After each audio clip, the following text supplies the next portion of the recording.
안녕하세요. 이명현입니다. 오늘 이야기할 이제 그 키워드가 성찰과 모험입니다.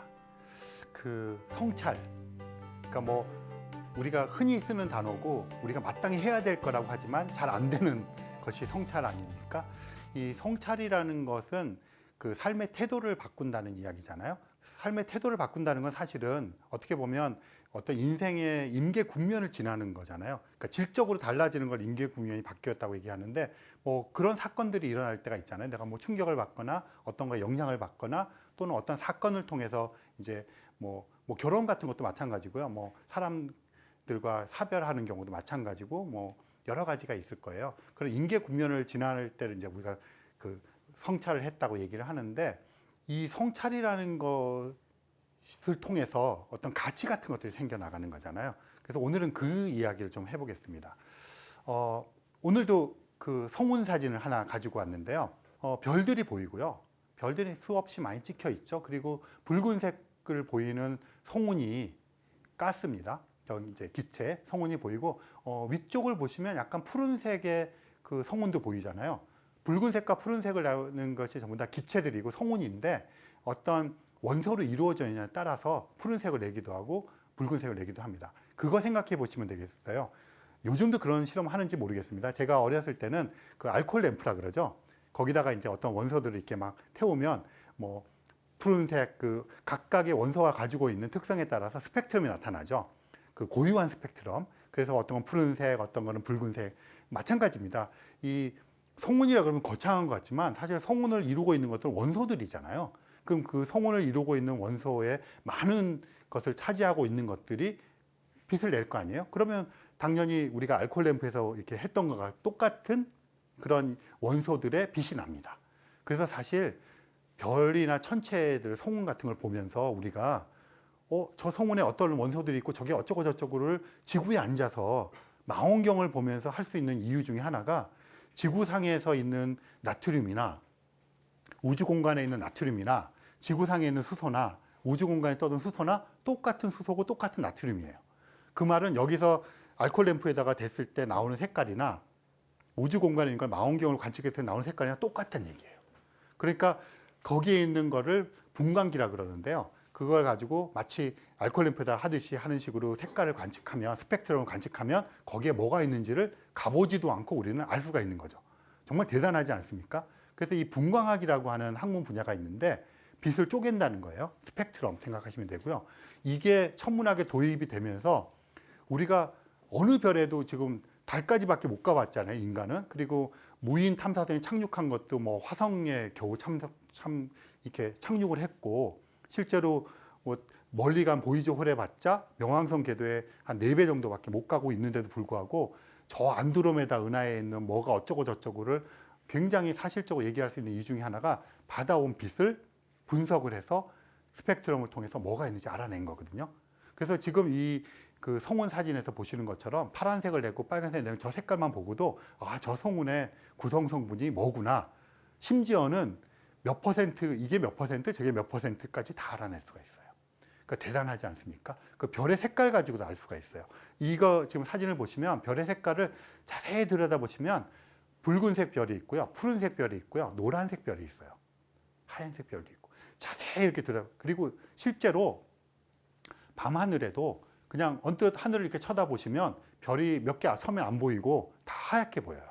그런데 이거를 누워서 아니면 뭐 서서도 몇 분 동안 뭐 한참 쳐다보고 있으면 별의 색깔이 보이기 시작합니다.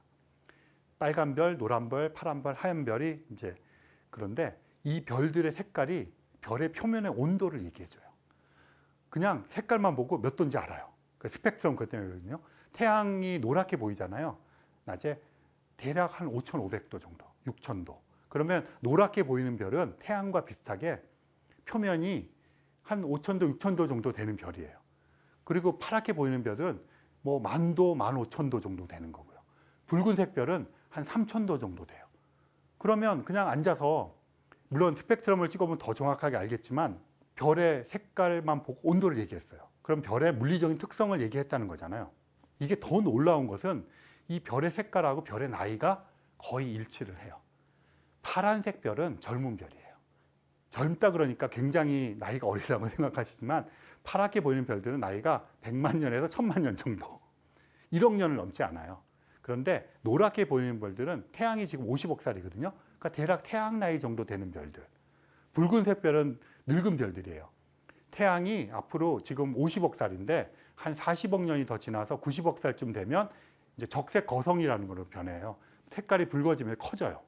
그러면 태양이 이제 붉게 될 겁니다. 그래서 붉은색 별들은 대부분 나이가 많은 별들이에요. 색깔만 가지고 이렇게, 이게 분광학입니다. 그러니까 엄청나지 않습니까? 그리고 여기 또 사진 하나 더 관심을 갖고 보실 포인트는 검게 보이는 부분들. 까맣게 보이는 건 그냥 별이 없는 부분이지, 그런데 그게 아니고요. 많은 부분들 먼지예요, 먼지. 그러니까 우주 공간에는 그 원소들 있잖아요. 뭐 산소, 질소, 탄소 뭐 이런 것도 있고 수소도 있고 이러잖아요. 그러면 이게 기체 상태로 있을 경우도 있고 고체 상태로 있을 경우가 있습니다. 아까 그 성운이라 그랬잖아요. 거기에 뭐 붉은색, 푸른색을 내는 거는 가스, 기체. 얘는 기체예요. 우리 공기 같은 것들. 그러고 이 공기 중에도 먼지가 날아다니잖아요. 우리가 미세먼지 얘기도 하고 우주 공간에도 당연히 먼지가 있어요. 이 먼지는 고체입니다. 그러니까 기체와 고체. 그다음에 물 같은 건 액체잖아요. 그러니까 저런 그 우주 공간은 굉장히 춥기 때문에 액체 상태의 물이 존재하기 힘들고요. 고체 상태나 이제 기체 상태가 존재하는데, 기체 상태로 있는 것을 우리가 가스라고 부르고 고체 상태로 있는 것을 먼지라고 부릅니다. 그런데 이게 우주 공간에 있기 때문에 우주 먼지, 우주 기체 뭐 이렇게 부르기도 하죠. 그러니까 여기에 보시면 그 성운으로 파랗게 그 보이거나 붉게 보이는 것들은 이제 기체 상태, 가스 상태고요. 까맣게 보이는 것은 우주 먼지입니다. 고체. 그러니까 고체가라는 거는 다른 게 아니에요. 분자들이 뭉쳐 있는 걸 고체라 그럽니다. 그럼 거기에는 탄소도 달라붙어 있고 수소도 달라붙어 있고 우리가 알고 있는 그 많은 원소들이 고체 상태로 이렇게 붙어 있어요. 그 우주 먼지 상태로. 그렇게 되어 있는 사진입니다. 이 사진을 제가 갖고 나온 이유 중에 하나는 이 사진 자체로도 아름답지만 이 성운이라고 하는 곳에서 기체와 고체가 막 버무려져 있는 거잖아요. 그 속에서 별이 탄생을 합니다. 그 별 탄생 얘기를 좀 해보려고 그래요. 별이라는 게 뚝딱뚝딱 생긴 것 같지만 이것도 탄생이 있고 죽음이 있을 거 아니에요. 그러면 지금 보시는 곳에서 별이 많이 생겨져 있잖아요. 그리고 그 성운이 있어요. 그럼 이 성운 속에서 이제 별들이 탄생을 하는데 지금 보시는 이 성운은 기체와 고체로 이루어져 있다고 그러고요. 그럼 이 성운 상태로 존재를 해요. 존재를 한다는 얘기는 그냥 안정화되어 있다는 얘기죠. 그런데 뭐든지 뭐가 불안정해지면 변화가 생겨요. 이 성운도 오랜 시간 동안 기체와 고체가 적절히 섞여서 그냥 안정된 상태로 유지를 합니다. 이 상태를 깨부수는 어떤 외부의 자극이나 내부의 자극이 생겨요. 내부의 자극은 예를 들어서 이게 뭉쳐져 있는데 한쪽으로 치우치게 뭉쳤다든가 뭐 이런 식의 어떤 물질의 균형의 분포가 깨진다든가 이런 경우고요. 외부의 자극이 특히 중요한데 뭐 이 성운 옆에서 어떤 별이 폭발을 해요. 예를 들어서. 그럼 폭발하는 충격파가 있잖아요. 그게 막 밀려옵니다. 그러면 성운은 기체와 고체로 이어져 있는 느슨한 형태의 집합체인데 이게 또 흔들릴 거 아니에요? 흔들리면 이 속에 있는 것들이 뭉칠 곳에 뭉치고 막 이런 식의 변화가 생기는 거죠. 그런 게 생길 수도 있고요. 또 이게 뭉쳐져 있는 상태에서 다른 것들이 유입이 되면 점점 무거워지잖아요. 무거워지면 얘가 자기 몸무게를 감당을 못하는 지경에 이를 수도 있어요. 이런 것들을 중력적으로 불안정해진다고 얘기를 해요. 이게 커지게 된다는 얘기, 그 안에 그 분자들이나 먼지들이 많다는 얘기잖아요. 그러면 상호작용하는 게 중력이잖아요. 그럼 서로 끌어잡아 당기는 게 강해져서 이 전체를 그 모양으로 유지하기가 힘들어져요. 그럼 어떻게 됩니까? 안정해야 되잖아요. 안정하기 위해서 수축을 합니다. 이렇게. 그런 걸 중력 불안정에 의한 뭐 수축, 성운의 수축이라고 얘기하는데 뭔가 변화가 일어나는 거죠. 별이 폭발하든 자체적인 문제가 생겨서 수축을 하든 이런 식의 변화가 일어나면 어떤 일이 벌어지느냐면 지금 보시는 성운들은 그 별 하나에 비해서 엄청 큽니다. 태양계가 있잖아요. 이런 태양계의 수천 배, 수만 배 정도 되는 게 성운이에요. 그런 성운들이 있는데 이 성운이 이제 만약에 어디서 폭발이 일어났다든가 해서 불안정했다고 쳐봅시다. 그러면 이렇게 불안정해진 성운이 불안정해졌으니까 뭐 여기서 막 흔들릴 거 아니에요? 그러면 중력적으로 불안정이면 중력적으로 불안정했을 때 하는 일이 이제 안정화되는 거고 중력이 안정화되는 것은 서로 끌어잡아 당기는 거죠. 그러면 이게 굉장히 큰 성운이 수축을 합니다. 이걸 중력 수축이라고 얘기하는데요. 수축을 하면 어떻게 되겠습니까? 수축을 하게 되면 이 속에 있는 먼지와 먼지, 분자와 분자, 기체와 기체 사이의 거리가 가까워지겠죠. 그러니까 밀도가 높아지는 거예요. 말하자면 이게 물론 그 회전도 합니다. 이렇게 되다 보면 이게 안정될 때까지 쭉 수축을 하죠. 그러면 점점 더 어떤 일이 벌어지냐면 이게 밀도가 높아지니까 안쪽에 위에서 이렇게 누르는 압력도 강해질 거 아니에요. 그럼 이게 이렇게 하면 이 원자들이나 이런 것들이 서로 가까워집니다. 그러다가 이게 극대화돼서 점점 이렇게 수축을 하게 되면 어떤 일이 벌어지냐면 이 속에는 이게 수소가 우주에서 제일 많거든요. 이게 밀도가 높아지면 어떻게 되냐면 이렇게 양성자 한 개와 수소 전자 한 개가 붙어 있는 온전한 형태의 수소 원자로 버티기가 힘들어져요. 그럼 얘네가 분리를 합니다. 분리를 되면 수소 원자의 양성자인 원자 핵이 지멋대로 돌아다니고요. 전자도 지멋대로 돌아다닙니다. 막 이렇게. 이런 상태를 우리가 플라즈마 상태라고 부릅니다. 별을 얘기할 때 보통 기체 상태를 얘기하는데 별은 뜨겁잖아요. 거의 모든 별들은 플라즈마 상태입니다. 사실은. 태양도 마찬가지고요. 양성자 따로 전자 따로 이렇게 다니는 거죠. 그래서 그런 상태가 됩니다. 그러면 이 성운이 막 줄어드는 건데 막 10배, 100배 줄어든다고 생각해 봅시다. 그러면 이렇게 줄어들면 점점 압력이 높아져서 이렇게 플라즈마 상태가 되어서 이렇게 막 자유전자로 돌아다니고 양성자 돌아다니고 이런 상태의 기체가 형성이 되겠죠. 뭐 이 속에도 먼지들도 막 결합을 하고 있고요. 그런 상태가 되다가 더 점점 수축을 하는 거예요. 그러면 중심부에서 어떤 일이 벌어지냐면 이 양성자와 양성자, 전자와 전자들이 서로 도망갈 수가 없어요. 근데 그냥 단순하게 플러스 전기와 플러스 전기는 가까이 가면 어떻게 됩니까? 서로 밀어내잖아요. 그러니까 양성자와 양성자가 막 돌아다니는데 얘네들을 같이 이렇게 가까이가 밀어내는데 외부에서 이렇게 중력적으로 수축해서 막 가하는 압력과 중력이 더 세면 어떻겠습니까? 자석도 이렇게 화면 막 잘 안 붙지만 우리가 막 힘으로 갖다 붙이면 막 엇나지만 어쨌든 둘이 접촉을 하잖아요. 그런 것처럼 우리 소나기가 그거라고 생각하고 원래는 붙어서는 안 되죠. 얘는 플러스니까 그걸 막 강제로 우리가 막 힘을 쓰면 얘네들이 어쩔 수 없이 어느 임계점을 지나가면 붙어버려요. 그러니까 플러스와 플러스를 붙이게 되니까 엄청난 힘이 들어가야 되는 거잖아요. 그러니까 엄청나게 수축을 하는 겁니다. 그러면 어떤 일이 벌어지냐면 플러스와 플러스가 붙었잖아요. 양성자와 양성자가 두 개가 붙는 거예요. 그거를 뭐라 그러냐면 되게 어려운 말로 핵융합이라고 부릅니다. 이게 원자 핵이잖아요. 원자 핵과 원자 핵이 바깥에서 오는 중력과 압력을 이기지 못하고 붙어버리는 겁니다. 그러면 얘네들이 붙어버려요. 그게 핵융합이에요. 굉장히 어려운 작업이겠죠. 핵융합이 된다는 얘기는 굉장히 여러 가지 의미를 함유하고 있어요. 그 주기율표 1번이 뭔지 아시죠? 수소. 주기율표에 번호가 있어요. 1번, 2번, 3번, 118번까지인가가 있는데 그 주기율표의 원자 번호가 뭘 얘기하냐면 양성자의 숫자를 얘기해요. 양성자가 한 개면 1번, 두 개면 헬륨이거든요. 양성자가 두 개, 2번. 리튬이 3번이거든요. 양성자 3개. 그럼 118번은 양성자 118개. 그러니까 얼마나 힘들겠어요. 이걸 만들려면, 붙이려면. 그러니까 이게 붙일 수 있는 한계가 있다는 것도 그냥 기억을 하시겠죠. 근데 이게 붙었잖아요. 그럼 이거는 더 이상 수소 원자 핵이 아닌 거죠. 헬륨 원자 핵이 되어버렸어요. 그 말은 뭐냐면 이 성운이 수축하면서 양성자와 양성자를 붙여서 핵융합 작용을 통해서 헬륨 원자 핵을 만들어냈어요.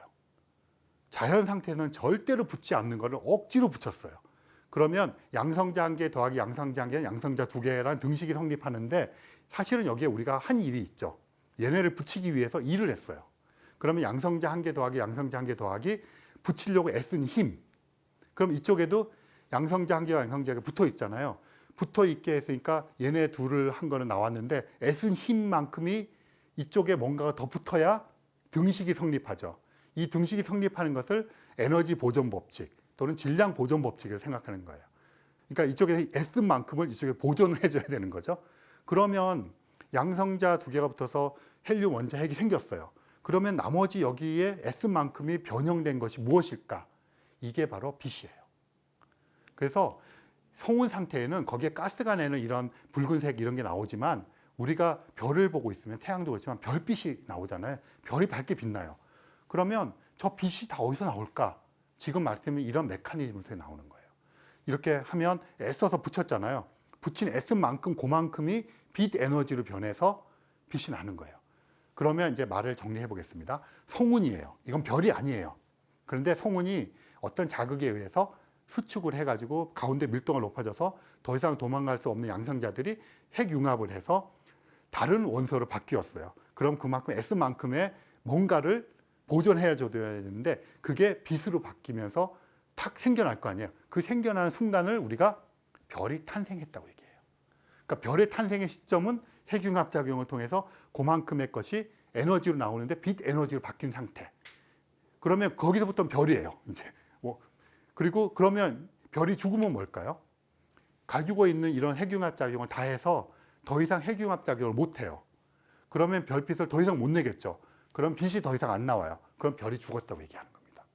그래서 별의 일생은 별빛을 내는 것부터 끝나는 거죠. 그러면 생각해 보면 성운이라는 것이 별이 탄생하는 곳이잖아요. 근데 죽으면 어떻게 되겠습니까? 별이 다시 성운으로 돌아가는 거죠. 그런데 그냥 돌아가지 않죠. 자기가 그 사이에 만들었잖아요. 별이 살아가면서 지금은 양성자 한 개와 한 개를 붙여서 헬륨을 만들었어요. 그걸 다 쓰면 어떡하겠습니까? 이제 헬륨과 헬륨을 붙여서 탄소, 산소, 질소 같은 걸 만들어요.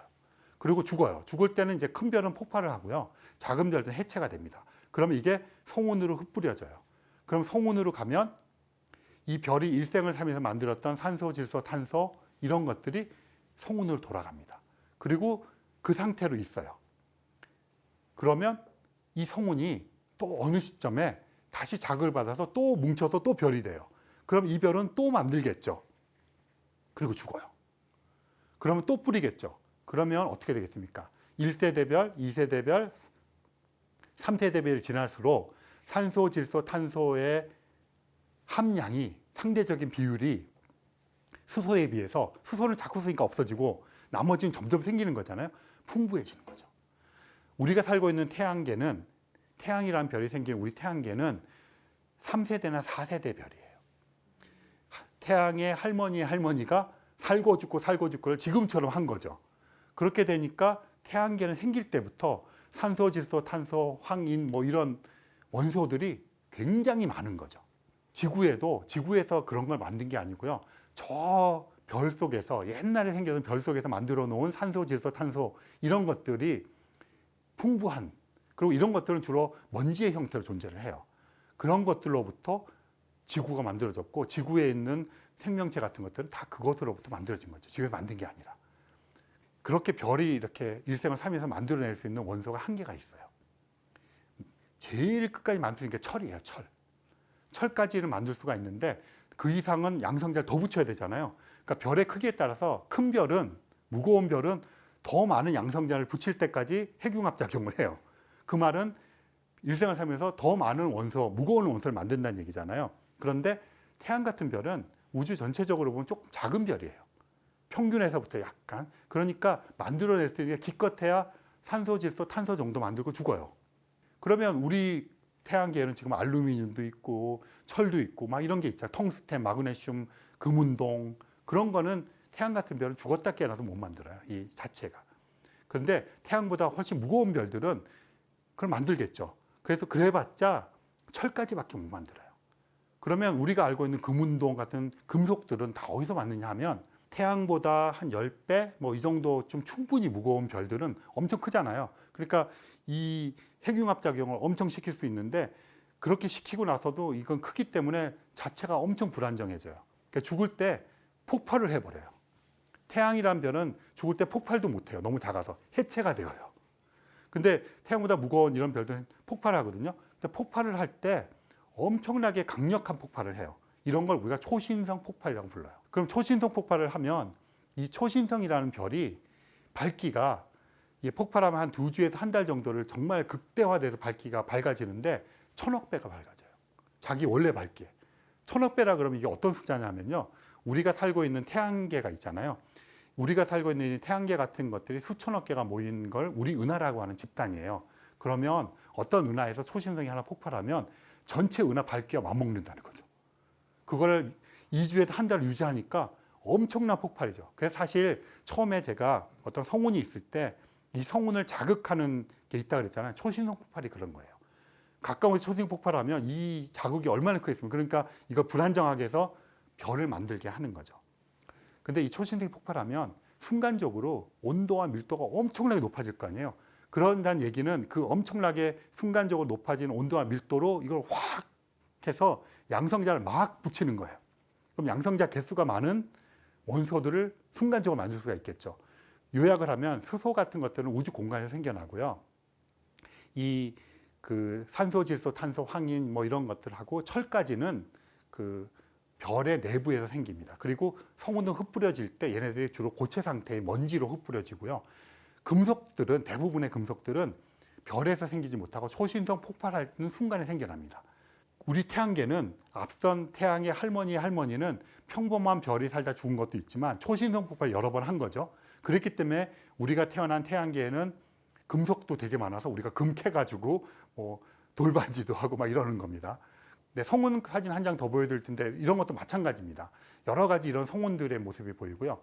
그래서 이런 생각을 합니다. 지금까지 말씀드렸던 걸 정리를 하면 우리 몸을 이루고 있는 원소를 보니까 산소, 질소, 탄소, 황인, 수소 이런 것들이 우리 몸을 이루고 있는 원소들인데 어느 것 하나 지구상에서 만들어진 게 없어요. 모든 것들이 별의 내부거나 초신성 폭발로 성운에서 온 거예요. 그렇다면 이제 여기서 이런 생각을 해볼 수 있는 거죠. 우리가 계속 창백한 푸른 점 얘기도 하면서 경이로움과 허망함을 같이 얘기하고 굉장히 연약하고 피할 수 없는 유한함에 대한 생각을 하면서 점점점 우리가 초라해지고 왜소해졌어요. 그리고 이제 진짜 허무해요. 이렇게 왔는데 이런 걸 따지고 보면 우리가 지금 이렇게 뭉쳐져 있는 우리 몸을 생각하면 이것이 있기 위해서 태양의 할머니가 별의 일생을 살고 초신성 폭발을 해주고 이런 것들이 뭉쳐서 기적처럼 지금의 나를 이루고 있으니까, 그리고 이런 뇌를 발달시키고 진화를 해서 이런 생각을 하게 만들어 준 거잖아요. 그렇게 생각하면 개개의 우리 개체들은 인간을 비롯해서 사실은 뭐 돌멩이 하나까지도 우주의 모든 초창기의 역사를 머금고 있는 거죠. 사실 아까 양성자 얘기했잖아요. 이 양성자는 우주가 태어난 지 몇 분 만에 다 만들어져요. 그리고 한 번도 자연 상태에서 없어진 적이 없어요.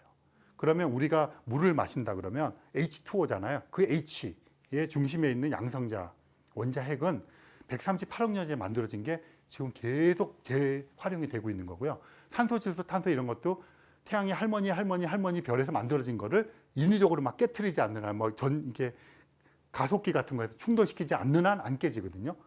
그러면 우리 몸속에 있는 이런 원소들은 그냥 우리가 메타포로 수사학적으로 얘기하는 게 아니라 진짜 우주와 우리는 화학적으로 연결되어 있는 거잖아요. 정말 하찮았던 것처럼 보였던 우리들이 사실은 굉장히 우주적인 우주의 역사를 머금고 있는 갑자기 우리가 소중해졌어요. 막 이런 거죠. 뭐 이게 위안이 될지 모르지만 과학자들은 이렇게 우리가 실질적으로 우주에 영향을 맺고 있다고 하는 것들을 이야기합니다. 그래서 성찰을 하자고 하고 유한함을 받아들이자고 하고 하는 것을 얘기하지만 그런 선상에서 이러한 과학적인 사실도 얘기해주고 이것으로부터 끄집어낼 수 있는 진실 이야기를 합니다. 그래서 뭐 인간이 정말 이렇게 여러 가지들을 생각할 수 있는 그런 것으로 뭉쳐진 거죠. 그런 생각해보면 별 속을 떠돌고 있던 그런 먼지들이나 이런 것들이 지구라고 하는 곳에 이렇게 뭉쳐져서 그것이 38억 년이라고 하는 세월 동안 진화를 해서 우리 같은 지적 생명체가 되었다는 것을 생각해보면 정말 기적 같은 일이고 이렇게 되는 거죠. 그래서 과학자들은 이런 인간을 별 먼지라고 부릅니다. 스타더스트. 왜 먼지인지는 아시겠죠? 이게 원소들이 대부분 먼지의 형태로 있거든요. 그래서 별로부터는 먼지다. 스타더스트. 우리말로는 별 먼지. 그런데 더 중요한 것은 생각하는 별 먼지. 돌멩이도 별 먼지고요. 사슴도 별 먼지고요. 기타도 별 먼지일 텐데 우리는 이런 이야기를 생각하잖아요. 지구라고 하는 곳에서 떠나지도 못하면서. 그러니까 이런 생각을 하는 우리 자신이 정말 고귀하고 소중하고 기적처럼 뭉친 이런 상태에서 우리가 같이 교류하는 게 되게 멋지다는 거죠. 그래서 여기서 이제 성찰의 정리를 합니다. 어떤 거냐면 정말 기적처럼 우리가 이 순간에 모여서 살고 있어요. 그래서 만약에 우리가 과학적인 이런 사실로부터 나온 진실을 받아들여서 우리의 유한함을 전적으로 받아들이고 그것으로부터 우리가 살아나갈 가치를 만든다면 어떻게 될까? 생각해보면 이렇게 될 것 같아요.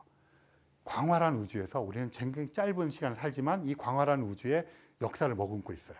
굉장히 소중한 존재고 이런 생각을 할 수 있으니까 우주에 대한 생각도 할 수 있는 별먼지예요. 하지만 우리는 개체로서의 우리는 유한한 삶을 살고 없어져 버려요. 물론 우리 몸을 형성하고 있던 이런 것들은 영원히 우주가 없어지지 않는 반복될 겁니다. 하지만 거기서도 여전히 갈등이 있어요. 개체로서의 우리가 없어지는 것에 대해 담담하게 받아들여야 되는 거죠. 그러면 이런 생각에 귀결이 되는 거죠. 지금 이 순간이 굉장히 소중해져요.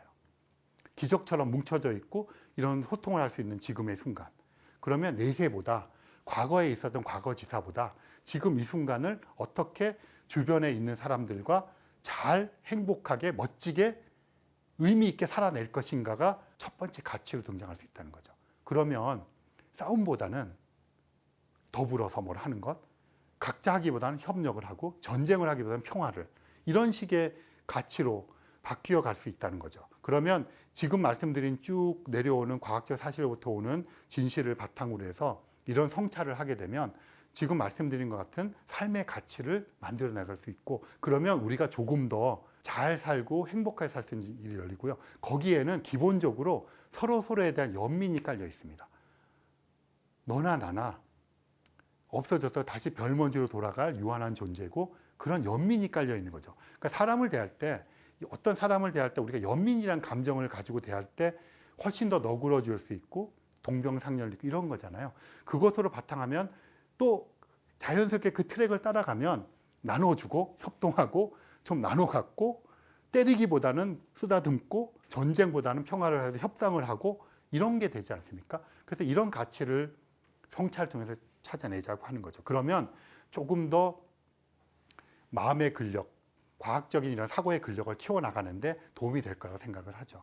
그래서 이 코스모스에서는 끊임없이 이런 이야기를, 우주 이야기를 하고 과거에 찬란했던 문화유산 이야기하고 우주 이야기를 하면서 지구로 돌아와서 우리가 마땅히 해야 될 이 지구가 얼마나 소중한가, 그것을 깨달은 우리가 마땅히 성찰을 하고 행위를 해야만 우리가 살고 있는 지구가 소중해진다는 얘기를 합니다. 그래서 한 가지 키워드를 여기서 더 던집니다. 모험. 모험이 뭐냐 하면, 이렇게 우리가 했으면 마땅히 우리 같은 존재가 외계에도 존재할 거 아니에요? 외계인. 그러면 그들을 찾아 나서고 그들과 교류하는 것을 궁극적인 우리의 목표를 삼는 것들이 마땅히 은하 시민으로서 우리가 해야 될 일이라고 생각하는 거죠. 그래서 우주 탐사나 개발이 단순하게 호기심이 아니라 이러한 맥락에서 우리의 성찰을 통한 귀결점으로서 궁극적인 타자로서의 외계인을 찾아나가는 탐색이 중요하자고 해서 이 모험이라고 하는 키워드를 또 던지고 있습니다. 네, 오늘은 성찰과 모험이라는 키워드로 여러분들과 이야기해 봤습니다. 감사합니다.